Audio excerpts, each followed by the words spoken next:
Dans cet exercice, nous allons expliquer la lecture d'images et d'antécédents dans un tableau. Donc ici, nous avons le tableau de valeur d'une fonction h. On nous demande, question 1, quelle est l'image de -3 par la fonction h. Donc dans un tableau, première ligne, nous avons x qui est le nombre de départ. Le nombre de départ est appelé antécédent.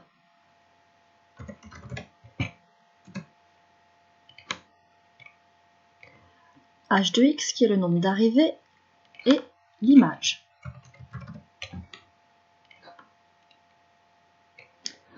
Donc, quelle est l'image de -3 par la fonction h? Nous cherchons donc l'image qui va donc se lire dans la deuxième ligne du tableau.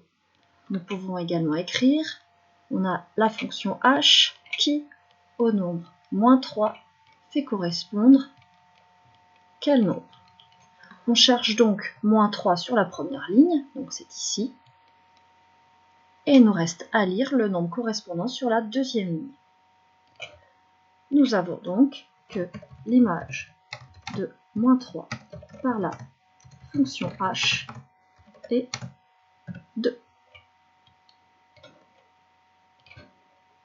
Nous pourrons donc passer à la question suivante. Dans cette question, on parle cette fois d'antécédent. Donc, comme on l'a dit, première ligne, antécédent, deuxième ligne, image.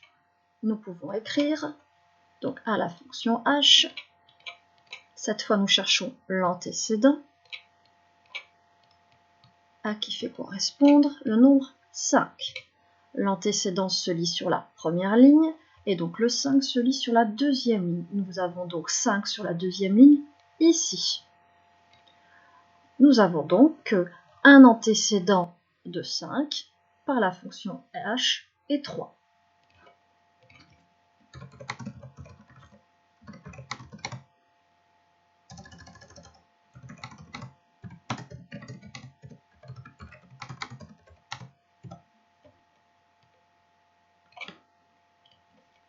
Dernière question. Cette fois, nous demandons deux antécédents de -3. Donc, on a déjà une indication parce qu'on voit deux valeurs. On rappelle, l'antécédent se lit sur la première ligne et -3 se lit sur la deuxième ligne.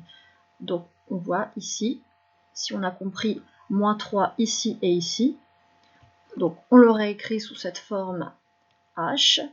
On cherche le ou les nombres qui font correspondre -3. -3 doit donc se trouver sur la deuxième ligne, puisqu'on cherche l'antécédent qui se trouve sur la première ligne. Nous avons -3 sur la deuxième ligne ici, et -3 sur la deuxième ligne ici. Nous avons donc que les antécédents de -3 par la fonction h sont -1 et 2. Voilà, l'exercice est terminé.